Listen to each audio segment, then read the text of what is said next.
Hi అండి, అందరికీ నమస్కారం. నేను మీ మాలతి. అందరికీ రథసప్తమి శుభాకాంక్షలు అండి. అసలు ఈ 2 ఇయర్స్ నుంచి నాకైతే సప్తమి చేయడం కుదరటమే లేదు. నేను ఊర్లో ఉంటున్నాను కాబట్టి కుదరటం లేదు.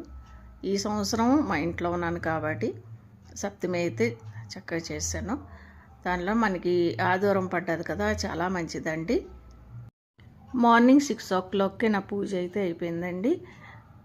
రథం అయితే నేను ఈ విధంగా చేస్తుంటాను. మా అత్తగారు ఉన్న దగ్గర నుంచి ఇలానే చేస్తుండాలి, నేను కూడా అదే విధంగా చేస్తున్నాను అనమాట.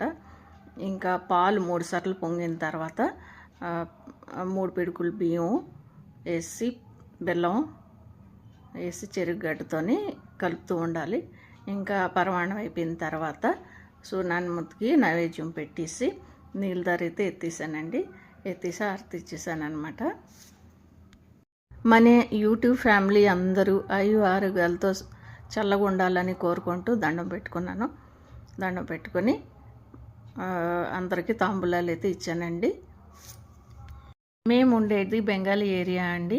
తెలుగు ఫ్యామిలీ అయితే ఒక 4-5 ఫ్యామిలీలే ఉంటారనమాట. నేనైతే ఒక 3 పిలిచి తాంబూలాలు అయితే ఇచ్చాను. మా క్వార్టర్లో అయితే మాత్రం చాలా బాగా చేసుకుంటారు. ఏ పండగ అయినా మంచిగా జరుపుకుంటారండి. చాలా సరదాగా అలికెడుగా ఉంటుంది అనమాట.